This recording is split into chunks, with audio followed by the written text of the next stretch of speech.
Hello, everybody. Welcome back to Cinema Savvy. It is myself, George, joined once more by Ren for a very special preview predictions video. It's WrestleMania weekend. It's WrestleMania Vegas. Tonight is the SmackDown Before Mania. It is the Hall of Fame ceremony. And tomorrow we have Stand and Deliver alongside WrestleMania Night 1, WrestleMania Night 2, and WrestleMania World is probably happening as we speak or about to open for today. I don't know. I don't know if it's 5 or 8 last night. I think they're open since yesterday, so Thursday. It's like a con for them, so it's a 4-day event. I saw this amazing video of, when on Raw it's like, hey, come and meet your favorite superstars. Every single one's like the ones you want to meet are sold out fully on like day one, so this will advertise them knowing they're sold out and they won't be meeting them after. But I get why they do it. And we're doing a video we've not done. I know we do wrestling discussions. I know we do spoiler discussions. This is our third video since we started doing this year. We did the Royal Rumble, we did the Elimination Chamber, and we've obviously had such a long gap in between Elimination Chamber to WrestleMania. It's been the latest WrestleMania, I believe, in history in terms of dates. It's also Easter weekend. All the this year so far have been like later than usual. Yeah, I think Royal Rumble's a cop-out because they're like, oh, it's the first ever one in February, but it was February the 1st, so I'm a bit like... Yeah. But it was like a week later than usual. Yeah, and I'm a bit... The same thing. It was also like March 1st, too. I understand with Mania this weekend, April 20th, it's also Star Wars fucking celebration, so everyone's enjoying themselves in Japan. Also Easter, yeah. What we got Last of Us on Sunday night during WrestleMania for Last of Us fans. So 420 on Sunday. Let's not forget that. This weekend has got everything going on. Basically, everyone is celebrating. There's something for everyone this weekend. And we're going to try and when I say WrestleMania predictions, this isn't me and you getting arrogant saying this is must. Maybe we'll say must a few times, but we're just going to have a nice preview episode. We're going to go through the matches, talk about maybe one or two in a lot more detail than certain other ones, maybe what we thought of the build. We're going to be doing this around an hour, but it's the first time we are doing this. But as always, for people watching at home, as we've said, it's WrestleMania weekend. We want to hear your thoughts on WrestleMania, who you want to see win matches, feuds you're really enjoying, things you're devastated about. We'll talk about the clear injury as well at the start because he's very much deserving of a mention still in this video today. And obviously we're going to be doing a spoiler discussion after WrestleMania Night 2. Not like straight after Night 2, but probably the day after. We haven't decided yet because it's a busy weekend. Thank God there's 2 bank holidays. That's all I can say. I was ill at Easter last year. For once in my life. I was ill last year and I got wiped out badly for the entirety of Easter. I was like, brilliant. Like, didn't get to do anything, didn't eat anything. No chocolate. That was not a fun weekend. So, I'm looking forward to this Easter. I'm looking forward to WrestleMania. And I guess where we want to kickstart with this for people at home, not just commenting, but Ren, I'm going to jump to you. We're not doing a preview for SmackDown. I know there's the Andre the Giant Battle Memorial. I'll be honest, I still don't like the fact that's on SmackDown. But the question I have, because this is not a prediction, this is someone who tonight they may announce a match or 2 matches potentially. And just talking about SmackDown tonight, I want to go to you first. Who do you think or want Randy Orton to fight this weekend? Because we're hearing varying names now over the board. So look, there's several options because obviously you want Randy Orton to WrestleMania because even though Kevin Owens was a heel, he was a heel with a point. And when he said no, it was Drew McIntyre actually. My apologies. When he said, "What have you done since your big fucking return? You haven't done anything." So Orton needs that WrestleMania moment. We've heard the rumors of Rusev. We've heard the rumors of Aleister Black. I think those are 2 people that you bring in, they need to win. But Orton also needs to win. If you do like a Rey Fenix, because he's on SmackDown, it's the same thing. It's the guy you just debuted. It's the guy you want to build up as a star, so he can't.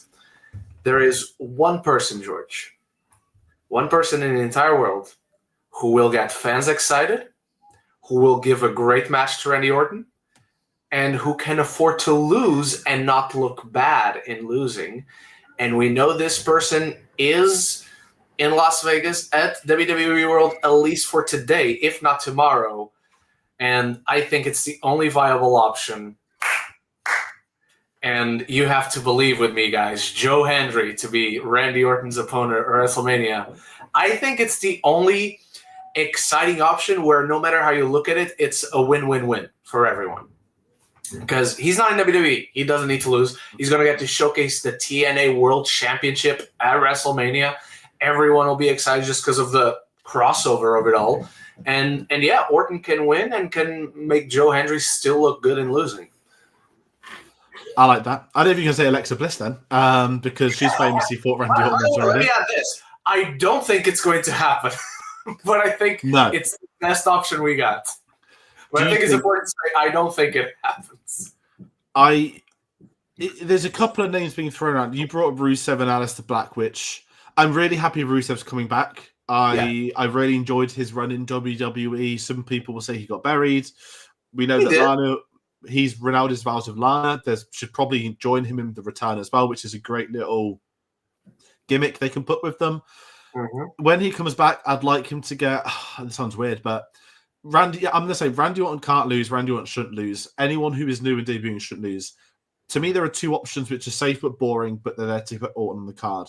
The most boring option is Solo Sikoa, which I don't want because I think they're teeing up something with him and Fatu. And as long as he doesn't cost Jacob that title, I do not care with Solo. I don't. It's a shame he doesn't have a match, and I think over the last year, Solo deserves a Mania match, but he'd just be putting Orton over, and it would disrupt another story. The Nick Aldis conversation is the interesting one that a lot of people, casual, I don't say casuals in a rude way, but a lot of the WWE viewership probably won't know that this general manager can actually wrestle. He's one of the greatest of all time, legitimately. And if he were to have a match against Orton, you bring in a great boss versus employee. You've got someone that will surprise people, and he'd only need to wrestle once. Yeah. And anything else? It would be a safe option for Orton to win that, for him to lose. So I'm in this kind of bubble where the real situation is that it's shit what's happened to Kevin Owens. And his incredible heel run, the incredible matches he's had.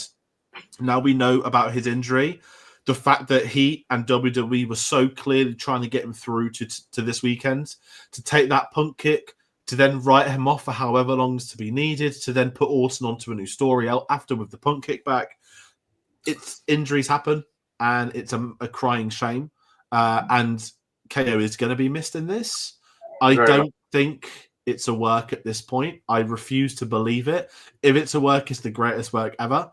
And I can't sit there and say it's a work because it so clearly feels like it's an actual multiple year horrific surgery.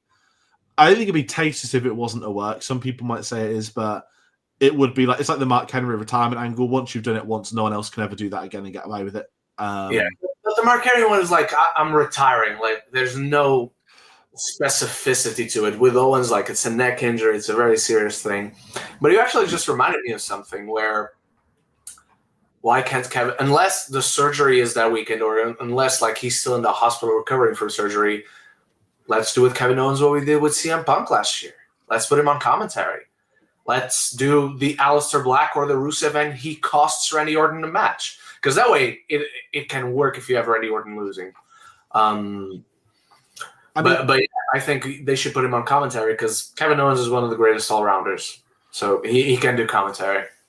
And as far as the future goes, let's say he's injured. I'm saying he's injured, but post-surgery, I'm not making a biggie comment because I might talk about him later.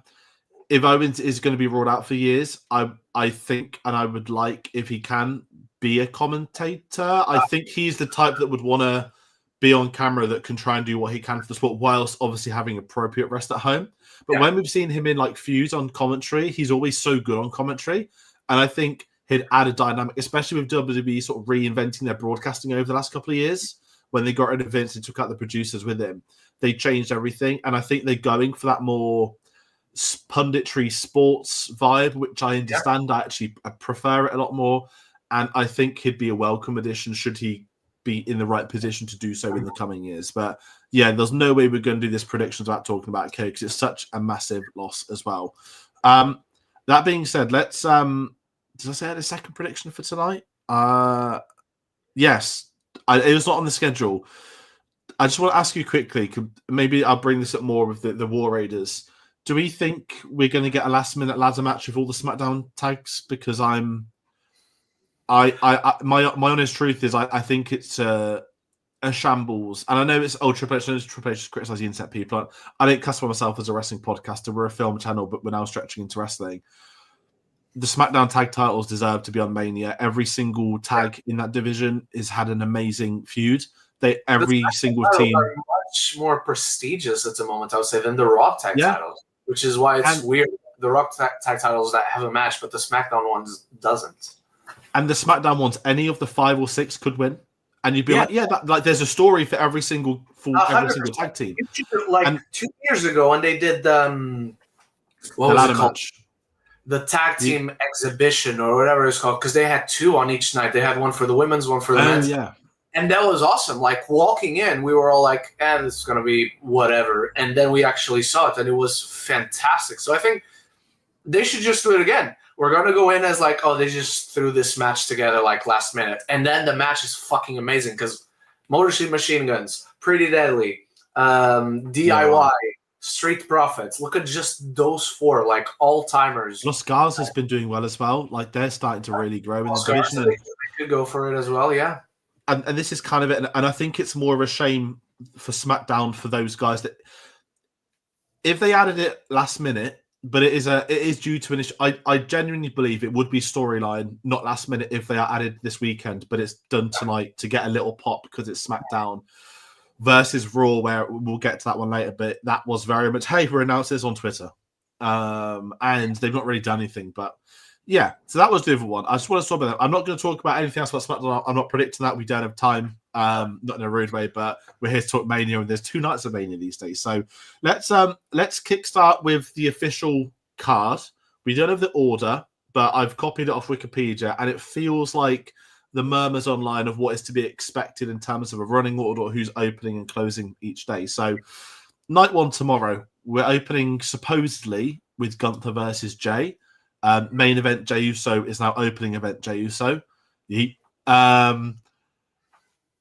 Okay. I was a bit critical on Elimination Chamber of this, and I still am somewhat. And I'm going to say we've had, 7 weeks since Elimination Chamber or 7 weeks since the Rumble? It's been a long build-up. Yeah. We've had the Tour of Europe, which I loved. The crowds especially. Obviously, we're both European.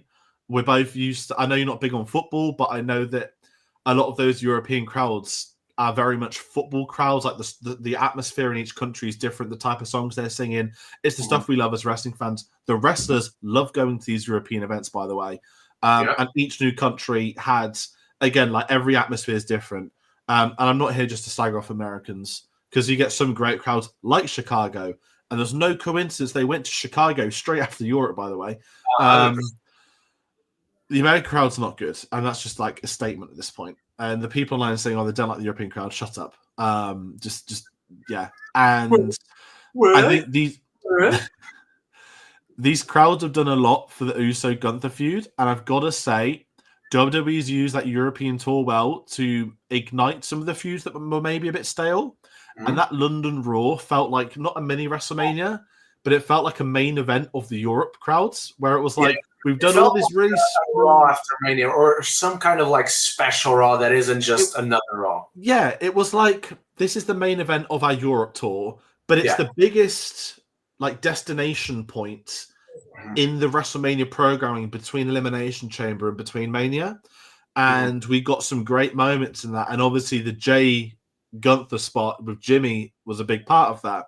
Now, I am in the crowd that, I'll be totally honest and transparent, I don't want to see Jey Uso win the title. I am also expecting him to win the title, and I completely understand why he will win the title. My own personal issue is, and I kind of said to you before we went live, I've not been a fan of Gunther's title reign, and that's not on Gunther. I think Raw has significantly been missing its bigger faces with them in other storylines, and I am totally in the position that putting Punk into the triple threat, you can't have Seth do another double World Heavyweight Championship reign again, like Mania. Punk's not won the Rumble, so he's not Punk versus Gunther. They've been doing that, ironically, at house shows in steel cage matches. But I think this feud is a circumstance of the lack of like top level faces, which are being developed. There are names you messaged one to me before who we think will be main event sort of soon after. What do you think for this? Because where I was going with it was, to me, Gunther has finally entered that elite tier, not just heel, world champion heel, and I do not want to see him drop that title now. Mm-hmm. I understand, because the last few weeks have done a lot to make me invested in this feud, like a complete 180, where it was, oh, this is a feud where these two guys should look like massive stars, and they don't, and the title doesn't look like that important. And just in 2 weeks or 3 weeks now, they have done it, like in spades. But I think because of that, it also it does kind of suck that Gunther is losing the title now.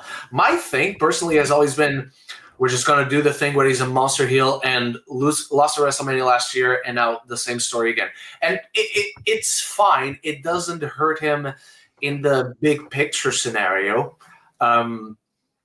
But I think he's going to lose. I think you can keep him around just as a monster. He can go back to the Intercontinental Championship, and that won't look bad on him. It won't look like he's like stepping down or anything. He can go to SmackDown and feud with Cody for the WWE Championship. He can spend a little bit of time in the tag team division with Kaiser. Or he can just batter around people, because soon enough, a certain Ilya Dragunov is coming back, and you can always just do those two together, because it always works. It worked with no people around them in the pandemic. I'm sure it would work on an episode of Raw. But yeah, I'm going to be shocked if Gunther wins. I'm going to be interested to see, oh, this is the direction we're going. What is this? And again, you can do the Ilya Dragunovs there, and you can do the Kaiser thing all the same, and blah, blah. But I think this is Jay's to win.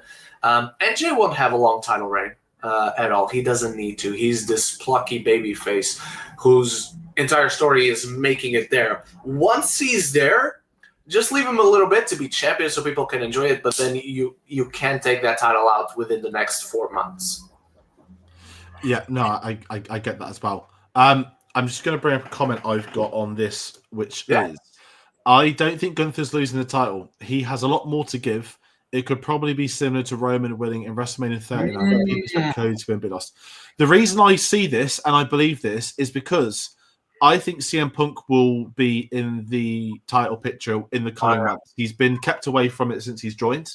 I think, take Orton as an example. We know there's going to be a draft next month. Personally, I think Orton stays on SmackDown. I think we're going to get all at some point, but I think Raw this year is going to build a few more. We're going to see more people coming out the mid cards. We've had like Penta join, who has flown up quicker than people thought he would have. We've got people like Chad Gable, who I think, not saying we'll have a title soon, but I've seen these people being built more and more. Yeah, and I think if you create the Monster Gunther, which they've done so well, not having him put the belt. I would have no issues about that, honestly. Yeah, this is it. So it's going to be a big talking point. And again, I completely get the Jey Uso. He is a sell. Kids love it. Everyone likes to yeet. It's the music. It's everything. Yes, the rings, the moveset. Yes, the unfortunate timing of the botch. But I personally, I'm on that Gunther. Like, again, if Jey Uso falls victim to the Monster Gunther, Jey Uso is elevating Gunther. It doesn't mean Jey can't win a title elsewhere, but maybe for the mid cut, I don't know. But if I want to move on to the next one, and I will be right back. No problem. I'm just gonna talk about this match very briefly, because this is the one I kind of implied about with the SmackDown one. The War Raiders versus New Day WrestleMania tag team title match. Now, I love the New Day.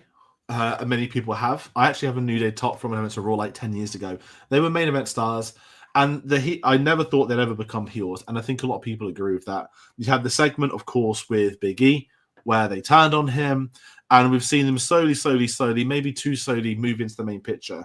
Now, this is where I kind of feel with this match. I don't think this is like an earned WrestleMania match, but should Big E return? Should there be a Big E comeback in terms of in-ring comeback at this weekend, which some people think could happen? I see why this was on WrestleMania, because that is a WrestleMania moment. I don't know if that's going to happen, but I think this is a potential waste of a match if this is the actual tag title match. I think Raw SmackDown division has been handled very poorly in the last year. Since those belts got split, it's a real shame that it took SmackDown a fair few months to get going, but Raw, I think, has really struggled with the tag division. I think, again, if they move people around after Mania when we do the draft, that's going to benefit Raw. And the War Raiders, they're a great tag team, but again, it doesn't sell WrestleMania to me. And you go to that SmackDown comparison of look at what the SmackDown guys have done for so long. Look at the SmackDown guys and what they're doing. It doesn't really counterbalance. So, yeah, I'm in this weird zone with it. Like I said, to me, I don't care about it as a match, but if it is for Big E's return, I understand why it's there. And there's a place where it should Big E have an in-ring return. Yeah, I'm with you. Again, another one where I'm going to be shocked if that doesn't happen.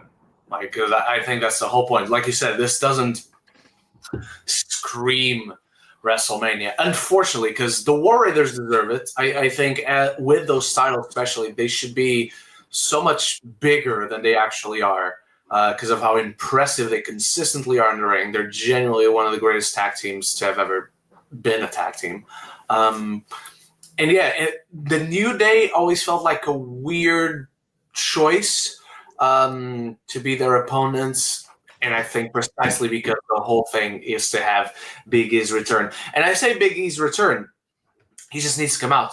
I'm not even saying he needs to proper comeback and be on the Raw after Mania to have a match and immediately have a feud with them. If he's not ready, let him take his time. It's a very serious thing. I just hope he can at some point actually come back because we don't actually know for sure.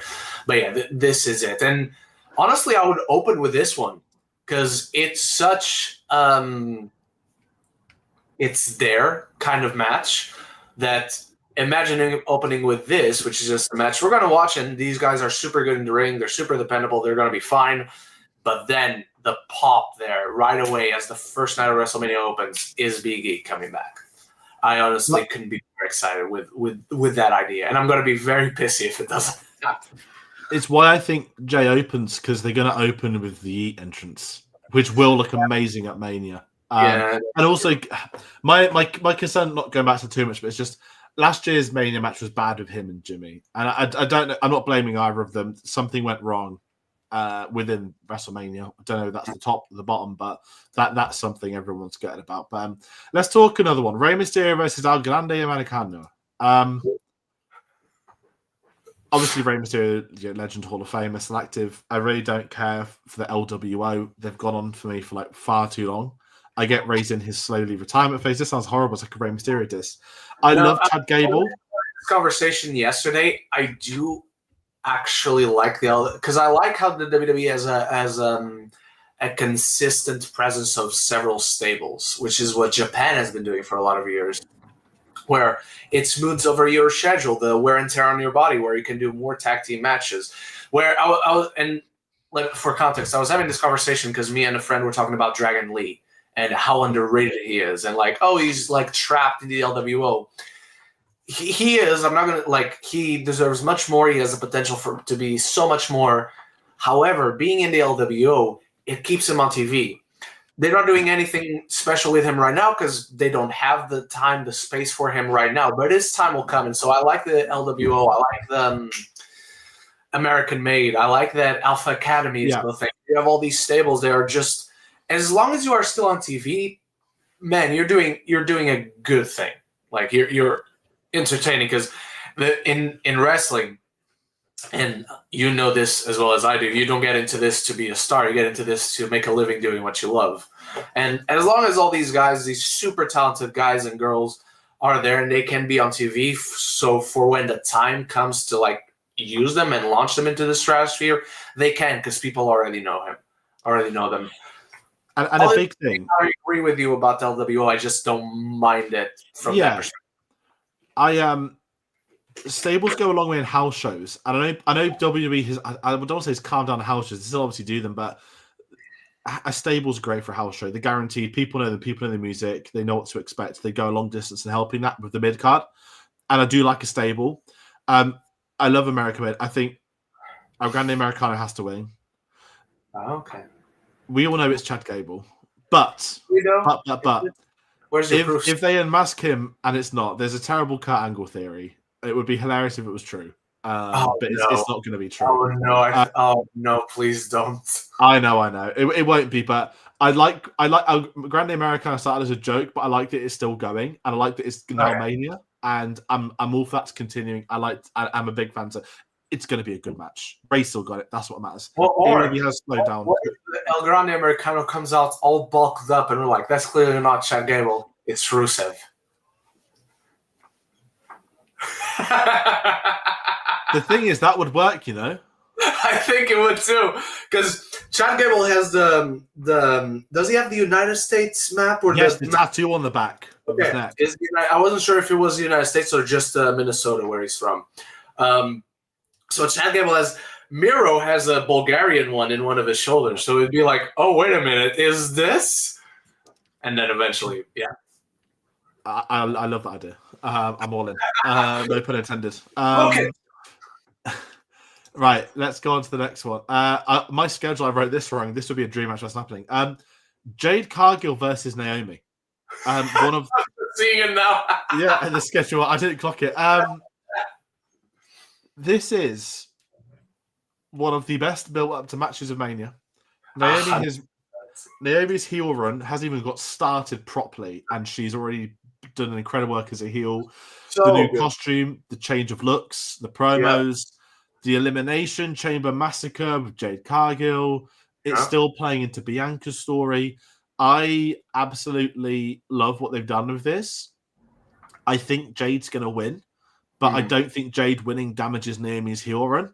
I am excited for this match, and I think it's a big test for Jade to get a Mania singles match. Depending on how this goes, I know I spoke to you like a month or two ago saying I think SummerSlam, they might be looking at a Jade versus Bianca match. I don't think that's going to happen, but I think dependent on how well Jade does on this singles by herself, Naomi, one of the most experienced vets to put her on screen with. I think this could be one of the I don't want to say a big surprise for the weekend, but this could be one of the best matches of the weekend. And the first women's non-title match in, I read, 20 years or something. Yeah. I'm going to go the other way. I think Naomi wins. Because you have... This one feels like we need to give a spotlight to Jade, to have her have her moment. But because of the heel turn, and because Naomi hasn't had that many wins since she came back, so now it is her first chance to be a heel and have this solo trajectory where she might go for the titles very soon as well and be a solo champion, which I'd have no issues. I think Naomi wins, and that's how you get Jade to go after Bianca. With, I don't know, you can do a thing of, oh, you weren't there for my match, and this was because of you, and we used to be tag team champions and all that, or maybe Jade wins and Naomi costs Bianca the title match for tomorrow without wanting to get into that, or vice versa, Jade costs Bianca the match or something. Because I don't think Bianca's going to win, but we'll get to that when we get to that. But I'm going to go Naomi on this one. I'm going to go Naomi. Nice. I like that. I said it's going to. This is going to be opening feuds for the rest of the year. You pitched a few of them already. LA Knight versus Jacob Fatu. Yeah. Okay, this is where I'm going with this. I don't think this will happen, but this is what I want to happen. Jacob Squash match. Sorry, LA, I love you. I will take any scenario which is not Solo Sikoa costing Jacob the title.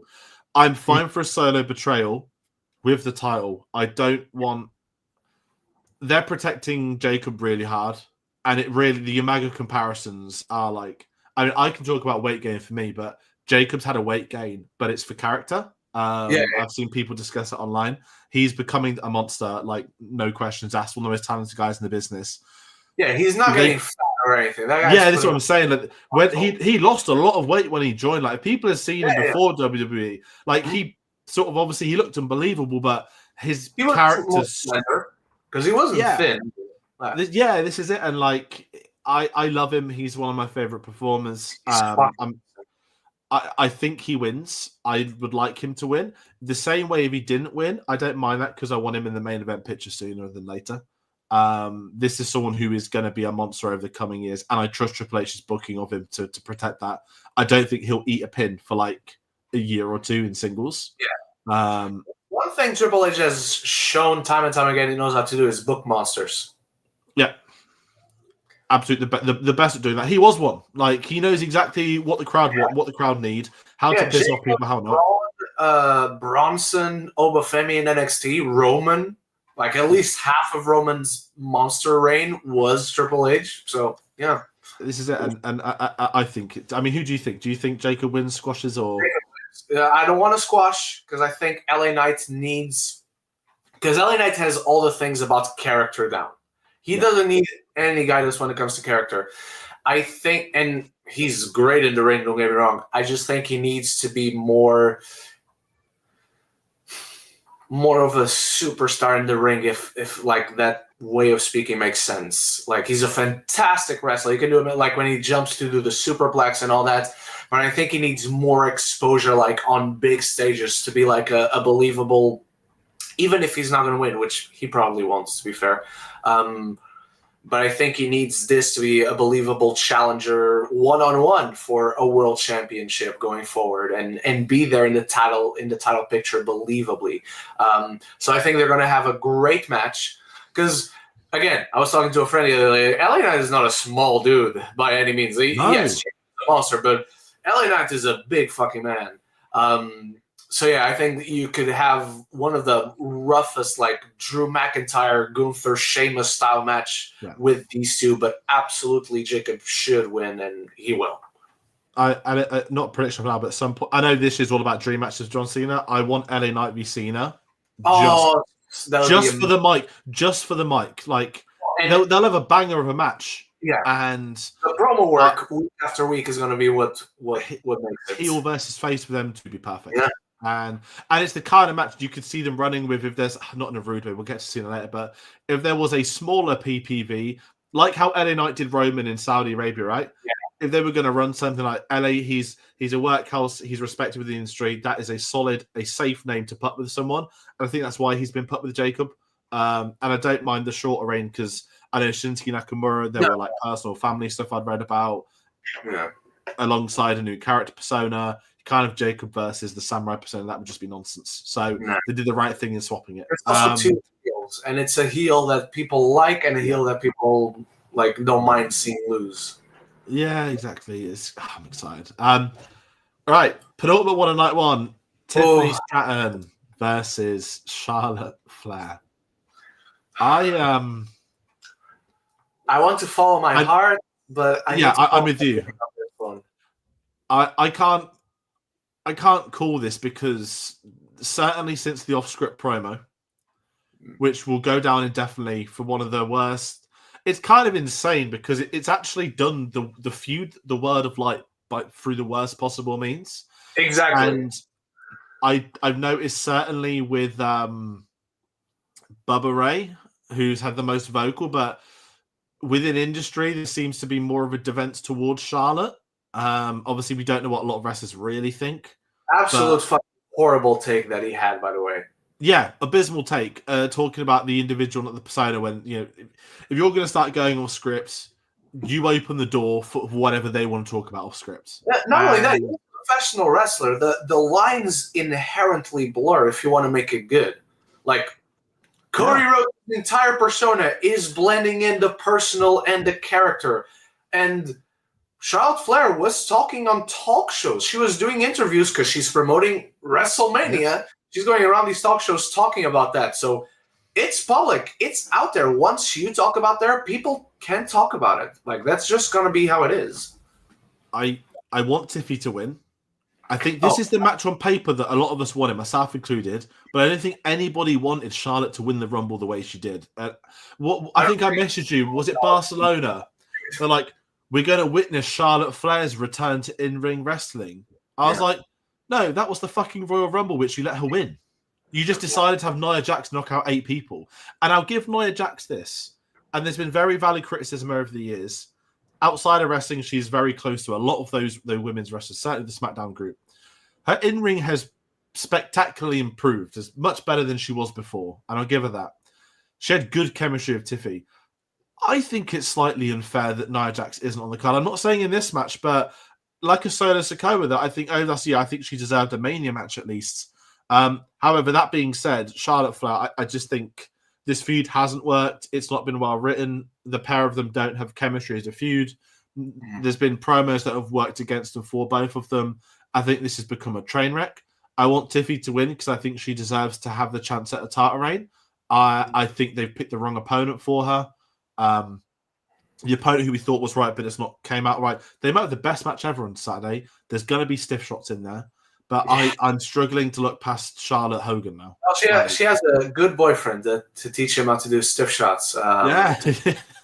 and if things want to get really nasty, Gunther might turn up too. Yeah, exactly. She might ask herself. She might be like, "Hey, honey, can you and your friend like give me a bit of chop instructions?" Yeah. What's best for business, if you want to put it that way? I think it's a Tiffy win.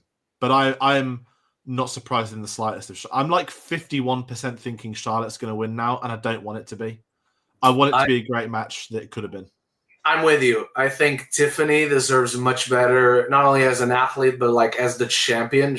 There's so many other programs she could have had that are so much more interesting. Charlotte did not need to win the Royal Rumble. Like the Women's Royal Rumble has existed for 7 years now. We already have a person that's won 2 of them. Yeah. I feel that's kind of lazy. She's not the title.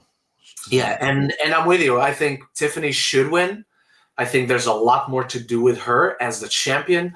I think she deserves better an opponent, a story coming into WrestleMania as the champion.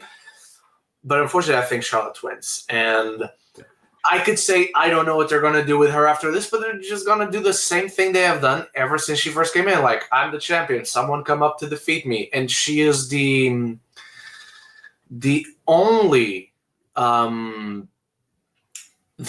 like, particularly in the 4 horsewomen, she's the only person in that group that has not evolved at all since coming in. Because Becky Lynch had the men, and then she had and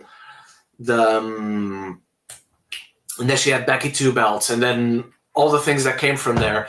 Bayley and Sasha had their thing, and eventually Sasha left, and Bayley has the whole role model, and that much control and all that shit.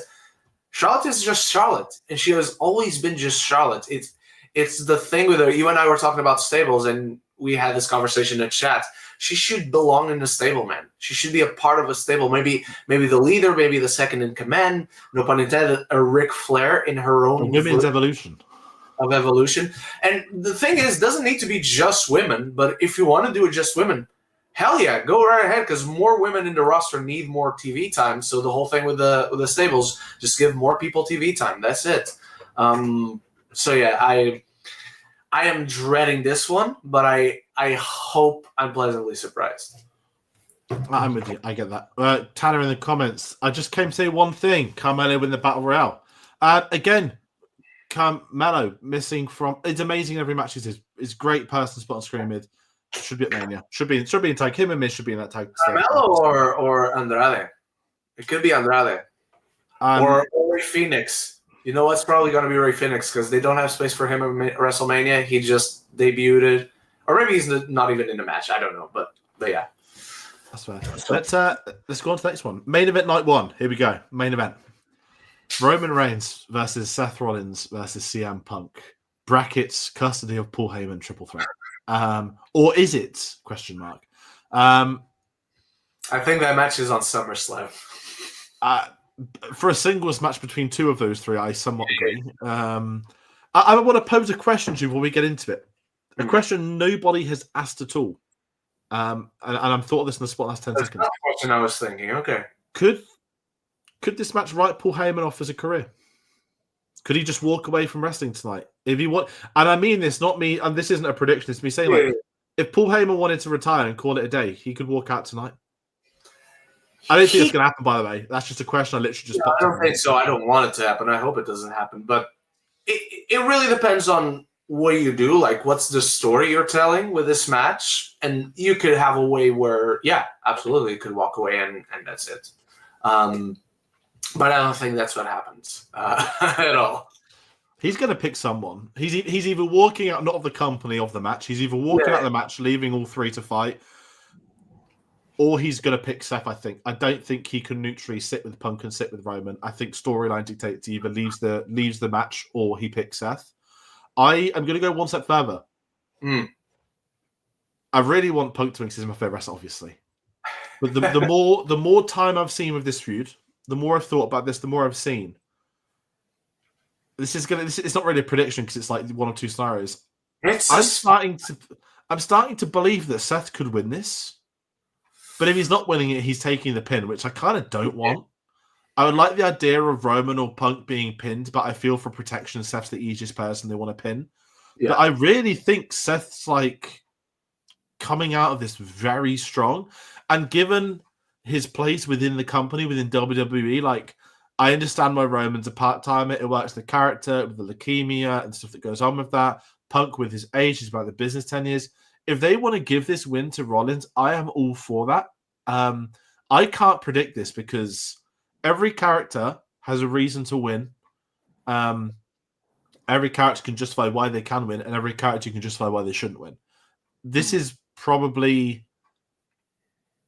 my third favorite match I'm looking forward to across the weekend. There's another match that's like eclipsed it. Not because of ability, like because one match has been made, which I think could be the match of the whole weekend. Yeah. But this is like headliner. This is 3 stars. This is a main event. You could take one of the 3 out and it would be a main event singles match between the 3 of them too. Yeah. That's the beauty of this, but we get a triple threat and we get to run with this story for probably a few more cycles after. I echo a lot of what you just said, and the first thing I want to say on my end, because on the next match when we move to night 2, we're also going to be talking about a triple threat. Triple threat matches at WrestleMania have historically always been fantastic. Triple H, Michaels, Benoit, Edge, Roman Reigns, Bryan Danielson.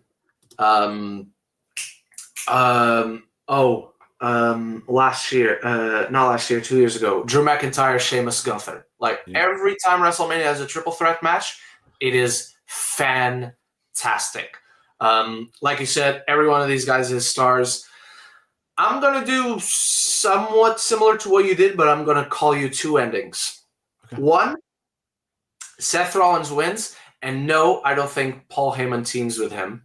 I think it's a matter of Roman and Punk are arguing over Paul Heyman, and he's also there like, don't fight each other, like, don't hate each other, and Rollins gets advantage of the situation because 10 years ago at WrestleMania 31, Seth Rollins defeated Roman Reigns. He took away what would have been like Roman Reigns' moment.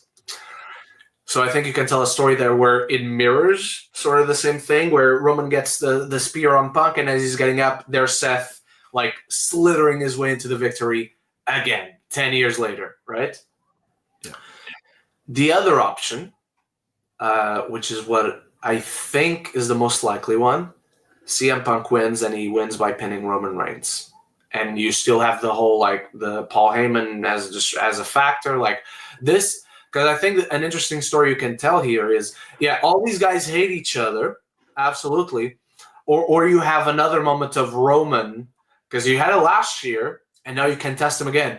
Now that he hit Seth with the chair last year, is he ready to, like, move on? So you present him with another opportunity where it's CM Punk with Paul Heyman, with his wise men, or Seth Rollins, and he goes for Seth Rollins again, and he gets the GTS, and he loses.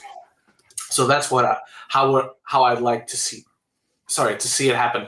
Because that way, Punk wins, so he's got 1 over on Roman, And honestly, on screen, as far as the story and the characters are concerned, Paul Heyman is more interesting with Roman Reigns than he is with CM Punk. I'm sorry if that's an unpopular opinion. I don't know if it is. But I think Paul Heyman is more interesting with Roman Reigns. So then, if Punk has one over, you can do the custody of Paul Heyman match at SummerSlam, and then one Roman wins, and now you have one each.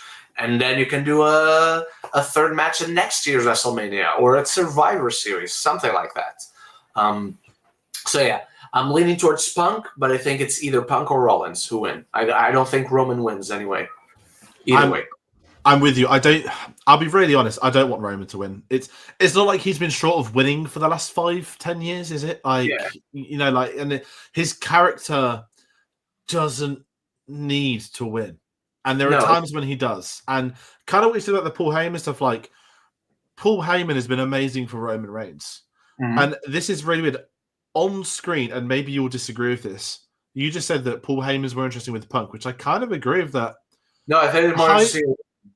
I was on screen. Okay, so I'm in the other way. I think Heyman with Roman, I think as great as he's been on screen with him and what he's done with the Bloodline, I think behind the scenes, has been, I say behind the scenes, I mean, he has obviously done so much for all of these guys individually, but I always looked at Heyman and Reigns as that behind the scenes, Heyman not like helped the character Bloodline, but pairing Roman with Paul Heyman was so needed, was perfect, and it's worked beyond anyone could ever imagine. But there's something about when Heyman goes with Punk where it doesn't feel like WWE. It feels like, I don't want to be cheesy, say ECW or Ring of Honor, because obviously they weren't they're aligned at ECW, but I didn't really count as original ECW, but yeah, it feels like against the system when it's Punk and Heyman. Mm-hmm. And obviously Heyman, with Brock, it led to one of my favorite of the Punk matches, Punk versus Brock.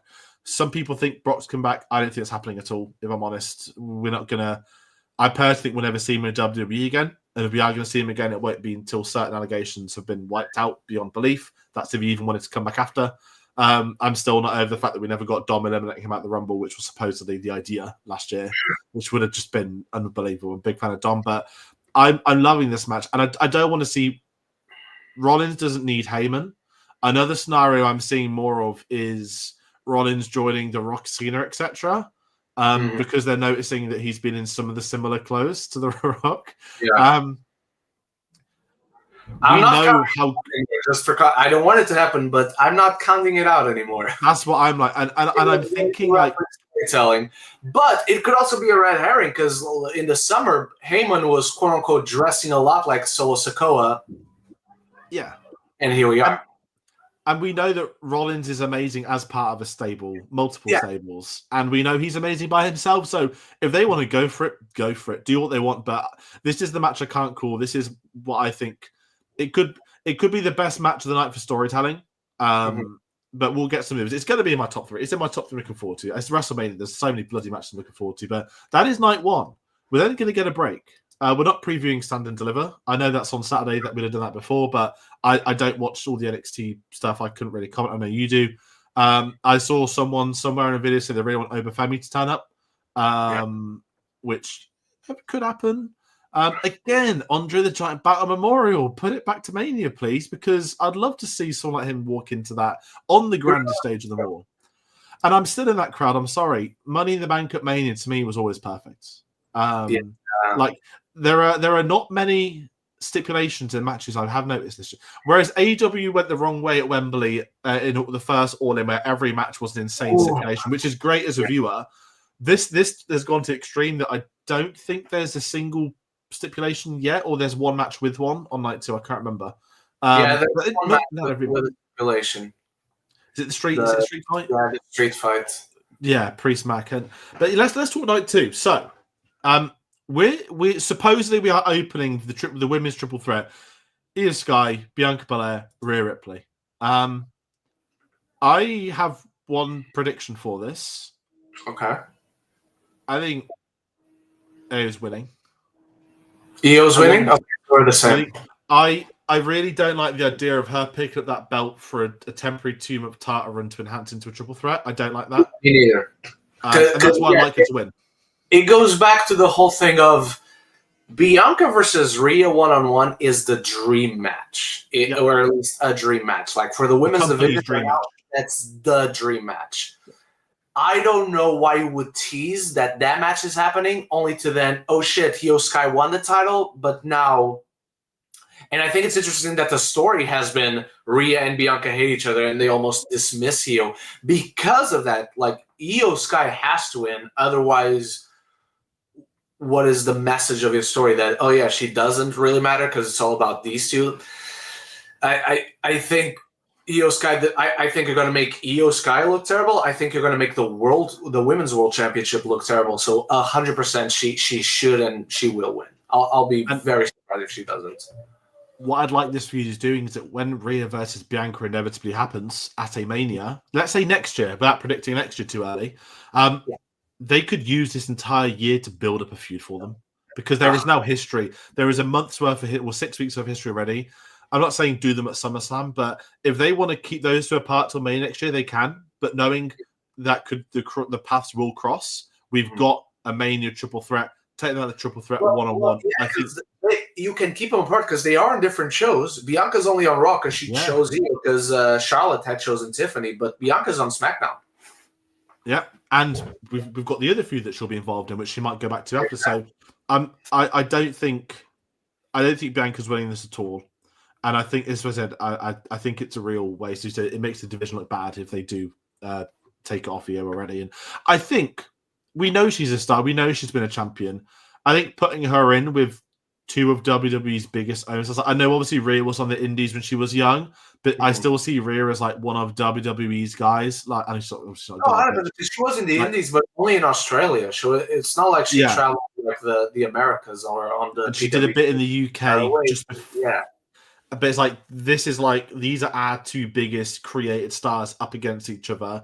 But I think with Io, it's sort of not validating her, but by putting her in the feud, having her win.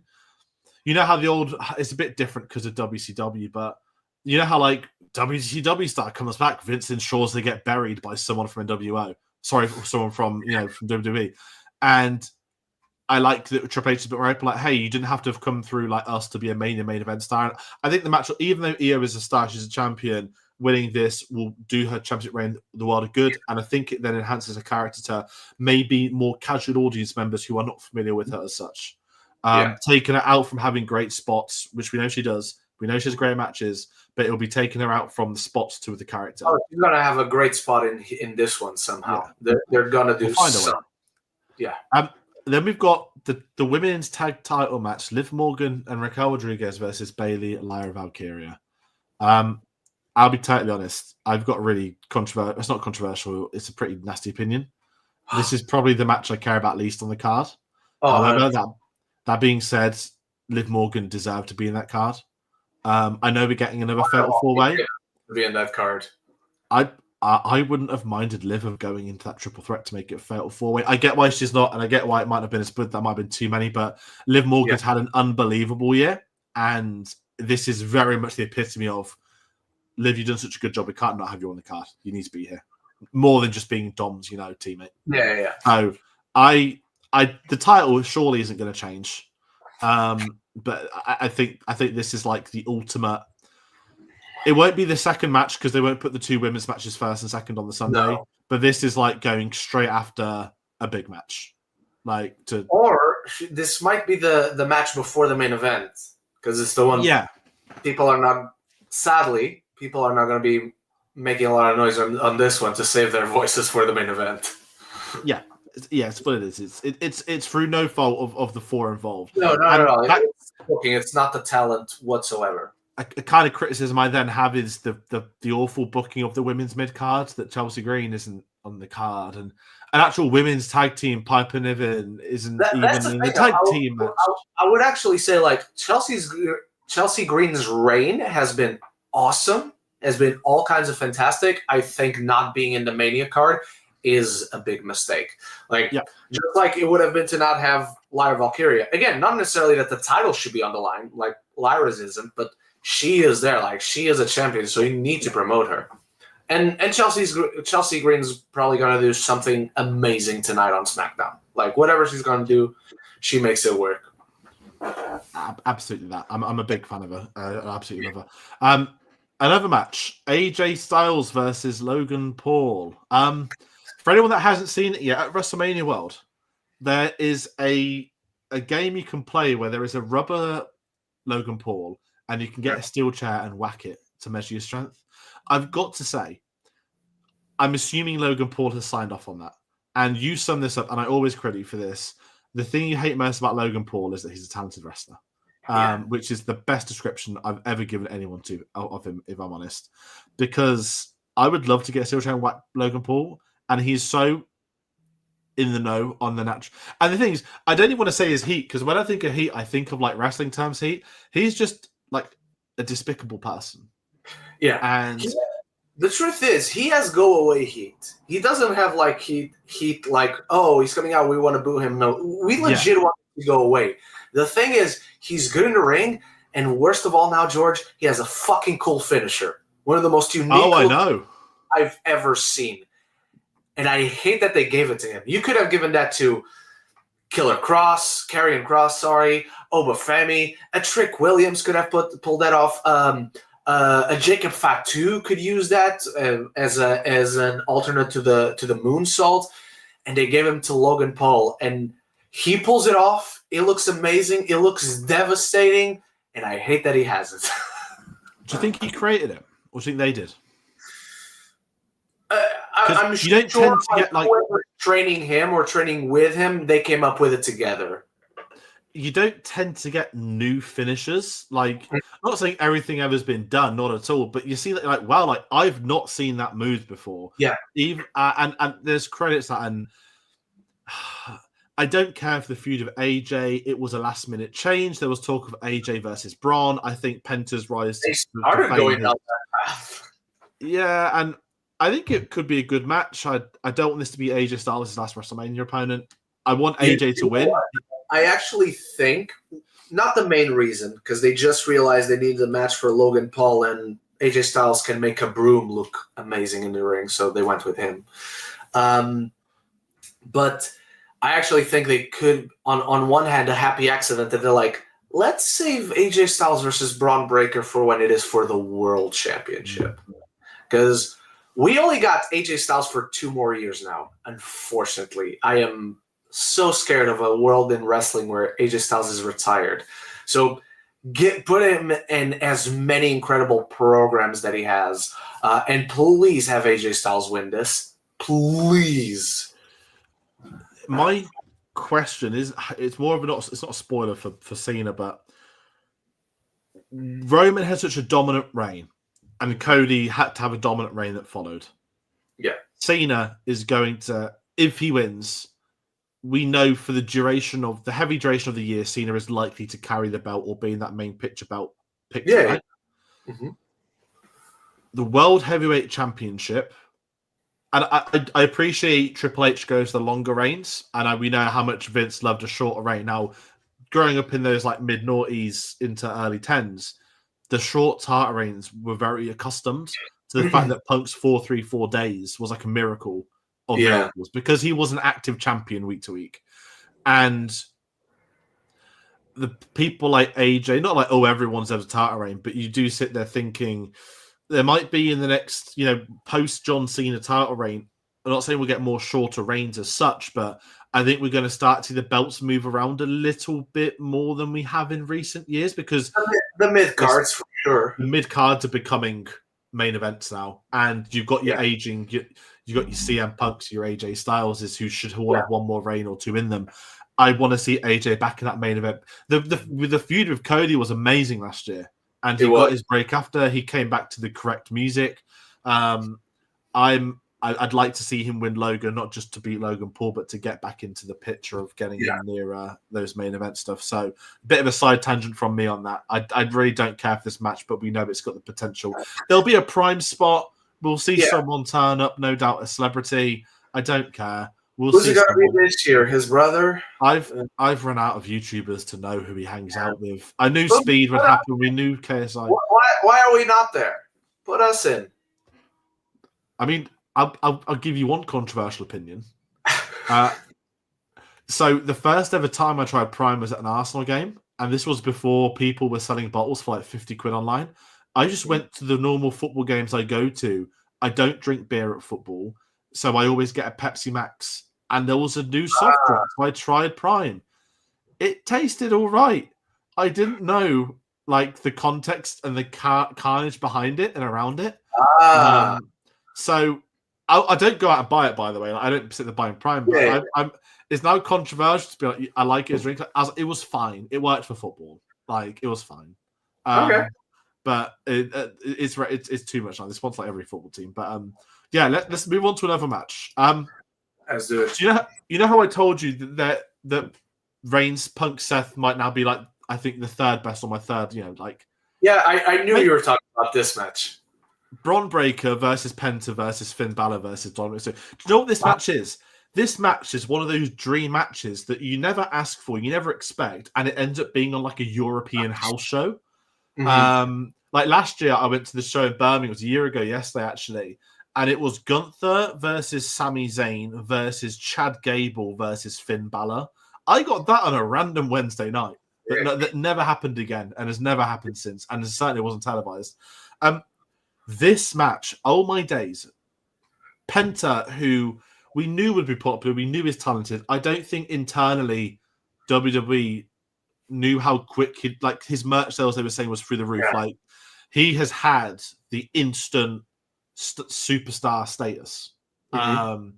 That I feel like they fast-tracked him into the mid-card title because of that run in January. That's why I think they moved AJ out. They wanted Penta, they wanted Braun. At the same time, Braun, who we know is going to be ending up in the main event picture very, very, very soon, potentially, you think even sooner than I do, but it is going to happen by the end of this year. I think Braun will be in title pictures. We've got Finn Balor, who is in dire need of a character restructure, who we know is one of the most talented guys in WWE that has just been on the end of, I don't even think bad booking. I just think his character has run his course the way he currently is, and he needs some reinvention. And we've got Dirty Dom Mysterio, one of, I think, the all-time great heels, and his career's barely even got going, and I'm already calling him that. This is the match I'm looking forward to. I think this is the best build-up when Raw has really ramped up that Europe stuff, where you talk about a long program between Elimination Chamber to Mania. I think this is the match they've actually built up the best that's organically been made. Is that a fair comment? Built in the European tour. Yeah, like it's a dream match without knowing it's a dream match. That's what I was kind of saying. Like, it's, and here's my prediction with it that I want it to happen. Dom is winning and he's pinning Finn. I will not accept any other outcome. Penta, they are protecting. Perhaps a new member of the Judgment Day, whoever that may be. Potentially. I mean, I was watching WrestleMania 2005 the other day, and obviously Carlito comes out into the Hulk Hogan bit, but you sat there like, wow, he's still here 21 years later. And he's just eaten the greatest spear. Somehow? I don't mind him as the elder statesman. Like, he's been fine. Like, I'm not a fan of the Judgment Day, what it's gone on to become, as in, not a fan. Without Rhea and Damien, it doesn't feel like the Judgment Day. I think the atrocious new music did the most damage, actually. Not the people involved, not the titles. So fucking awful. If Dom is about to become the head of the new Judgment Day, which I think is kind of going to happen, I'm just curious at what goes on, the programming. I love him as a heel. I love Dom as a character. I think outside of the ring, he's genuinely a cool guy. He seems super chill with his fans. He seems like a really good dude, a cool dude. He obviously got a rough beginning in WWE, the booze, made the right decision storytelling. I'm all here for an IC reign with him. And I'm really believing the Eddie Guerrero comparisons. Like, what started out as a joke back in the day about, like, Eddie's his father, the fact it's so ingrained into the character. Any interview, he's keeping kayfabe going. Like, he's a WWE guy. He deserves a title reign. He deserves all the credit in the world for what he's done in the last couple of years. Yeah. I've got Dom winning this. I think this could be the best match of the weekend. I really do. There's going to be some insane spots. Yeah, 100%. I'm with you. Dom's winning. He should win. I cannot wait to see him as he's 100% pinning Finn Balor. And yeah, this match is gonna be amazing. You know, both Penta and Braun are gonna have an amazing spot like at the same time, where one hits Dom, one hits Finn with something, whatever, and it's gonna look fucking amazing. Yeah, no, it is. I can't wait. This is really the I'm glad it's on the Sunday. I'm really glad it's on the Sunday. Yeah.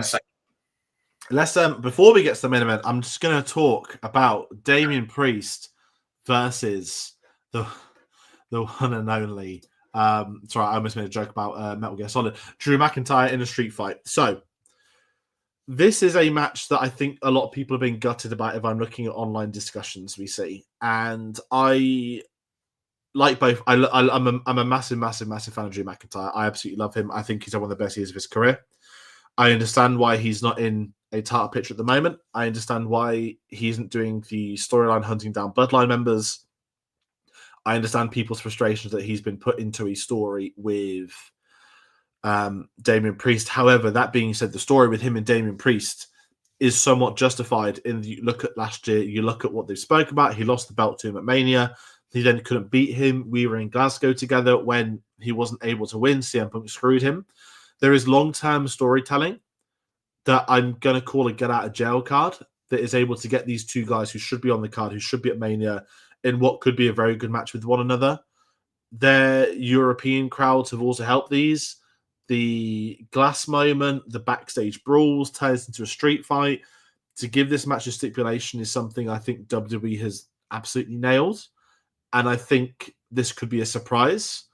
I don't know where in the show it would be, but I really think this match could, if they get the time and they get the spots, these two are going to have one of the best matches of the two nights. And I want to get Drew in that title run soon. But again, his character's need at the moment. Maybe he wants to go off hunting Bloodline people after. I don't know. But I've really changed on Damian Priest last year. I know people moan about how they booked him as Mr. Money in the Bank, but I can't really fault Damian from cashing in through to SummerSlam. I think he carried that belt well. I think he proved himself as not just a main event guy. He's a WWE guy, isn't he? Like, he's got a lot of loyalty to them as a company, and I'm curious at what these two want to both do afterwards. Yeah, I love both these guys. Damian, I think, is super underrated. Drew, he's one of my favorites ever. Always has been, even in his original run. This is going to be our Drew McIntyre, Sheamus, Gunther style of match, where these guys are going to beat the shit out of each other. I honestly don't know who wins. I think it's Damian, but I prefer Drew just because I prefer Drew in general. But I think the argument we brought up with Randy Orton and his possible opponents, where like both people need to win, I think you can make an argument that both of them need this win. So I don't really know who's coming out on top. Don't really know like what happens next. But I think these two dudes are awesome, and you can have an excellent program next for them, no matter who you pair them up with, honestly. I kind of want Drew to win it more, not because I like him more, but I think he had some, I don't want to call it atrocious booking, but eating all those roll-ups, I didn't like. I understood why. I understand why with his character that he can't concentrate, and, you know, he is one of those. But Priest did go up in the chamber, so yeah, Drew might win, and I'm flipping back and forth now, but yeah. Yeah, I think Drew just needs it ever so slightly more. Yeah, if I can say that. I agree. Okay, let's do it. Main event in his final ever WrestleMania. John Cena, heel John Cena versus Cody Rhodes, who's had the belt for over a year now. As he should for the belt. Okay. Before you go any further, does John Cena come out with a new song? I know he said, I'm not going to change my song. Does he come out with a new song in Mania? I mean, given he's continuously basically been like, I not do as I please, but he's basically been like, you expect me to change my song? I'm not going to change my song. If he were to now change it at the WrestleMania main event, that's like the most insane, perfect way to do it. My question is, I don't know. I don't even know if I'd want to, but I can't see it personally. No, but I don't think he does either. But it is still a it's question. a good question. It's a very good question because I would have been very curious to know what he wanted in regards to to his theme song. Yeah, like I know everyone was playing the song off his album. I know he spoke about. Yeah, everyone wants him to come out with Batman. Batman is not a good wrestling entrance song. No, it's just because he's rapping about being a bad man. It's like the most basic thing you can think of. Exactly, it's the most like 5-year-old sort of lyrics. Yeah, and it's tricky to. If he was doing a song, I'm not saying he's not written a song in 20 years, but I'd really hope it's like. I think if John Cena's going to make any changes, I think he is like 1000% convinced himself and the company this is correct to do this change right now, like the heel run. The real thing I'm curious about here, and this is a tricky one. I think Cena wins. I don't think that's a shock for anyone to think that now. No. Back in the day, I was like, yeah, give him a squash match. If I was younger, I said that. Obviously not. Like, it's the main event. It's the Sunday. Cody's been a champion for over a year. It isn't just the fact he's been the champion for over a year. It's that build-up for him becoming the champion for 2 years. Yeah. Like, this is still part of Cody's story. Like, this is his most dangerous opponent yet. And it's the most successful guy in the company's history. I don't know how many AAs Cody's going to kick out. I don't know how many... Crossroads. Probably the same amount as Crossroads Cena's going to kick out. I would like Cena to kick out of a triple Crossroad. That to me. If anyone should do it, it's Cena on the main of WrestleMania. So I'm with you. Yeah. And you can turn a Crossroad into an AA as well, by the way.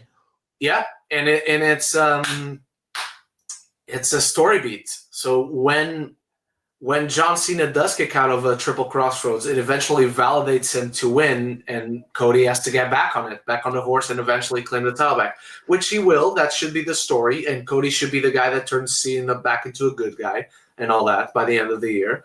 So yeah, I completely agree. And Cody should kick out of a 3 attitude adjustment. Like make this match big, because it's John Cena. And it's the first guy in ever to have replaced John Cena. What I want to check with yourself is, do you think The Rock and Travis Scott are turning up? I think The Rock is turning up. I don't know that they put Travis Scott in that situation again. He's going to be there because he's doing the theme song. Maybe John Cena comes out to Fiend or whatever the song is. The Rock's, when he rocked up at Elimination Chamber, the Rock's theme going into Fiend and then coming back into the Rock's theme, that was fucking amazing. And they did that for the New Orleans announcement. I'm fine with them to keep doing that if the Rock's going to have a new faction. But I think the Rock turns up. Do you think, not Bloodline rules, do you think we're going to get them interrupting the match? I'm curious your genuine thoughts on this. I personally would not like to see interference within this match, but I understand if they do it. I'm with you. I understand if they do. I don't want to see it because we had last year. And last year there was a reason for it. You were telling a story in Amazing WrestleMania 40, and you have all these intertwining stories between the Bloodline and Cody Rhodes and The Rock, and goes back to John Cena and all that. But keep it simple this year. I think that's the rule. Like, because you went so big last year, this year the reason should be Kiss. Keep it simple, stupid. Yeah, no, I'm with you. It's going to be an interesting one. It's, again, I think the results are foregone conclusion, and there's nothing wrong with that. But it's how they book it, how they want to do that match, how they want to do the event. How is it going to end? What are their plans? What are their long-term plans? I'm excited for heel Cena. Mm-hmm. Is he advertised for Raw after Mania? I know he's obviously advertised for SmackDowns that follow as well. But I'm assuming he'll be Raw after Mania. I'm very curious, and we know this is one of those matches, right? Let's say Cena wins the belt. I'm sure he's rehearsed how he holds it, what his facial expressions are, all that stuff, because this is a defining career image for the 17th title win. Unprecedented. Don't know they do confetti. There'll be a crying Ric Flair. Like, will you name it? It will be there. So I'm really curious at how they build up this and how they do this. And I think a lot hinges on this, knowing that this is kickstarting the next 8 months potentially of storytelling as we head into John Cena's farewell. So that is going to round out our predictions video. We've gone for an hour and 15. It's been a delightful discussion. We've had a lot of people commenting, a lot of people watching. So thank you all for doing that. As we said, we're doing a spoiler discussion probably on Monday, but we've got a thumbnail already. We'll be doing that obviously after the weekend. We'll be discussing all the results, all the shenanigans, things that went on, things that didn't happen, talking about what is to come. We know Backlash is it in 3 weeks? Is it like June the 10th, May the 10th or something? Like, it's very soon. Backlash is a lot sooner than we think. And it's notoriously a pay-per-view, which I don't like because, after Mania. But there'll be a lot to happen. There'll be a lot more wrestling stuff coming. So that is going to do it for our video today. Once again, people watching at home. WrestleMania Backlash for a year. Yeah. I would dread if Backlash ever came to the UK. I know they used to do the WrestleMania Revenge Tour here back in the day. Like, they'd always do the UK tour, like after Mania, after Survivor Series, which I understood. But people at home, comment your thoughts on WrestleMania, what you're looking forward to, what you're not, feuds you think are missing, things you're not. And if you like this video, do consider hitting subscribe. As I said, we do the wrestling videos for pay-per-views. We don't normally do predictions. This is a one-off. It's WrestleMania weekend.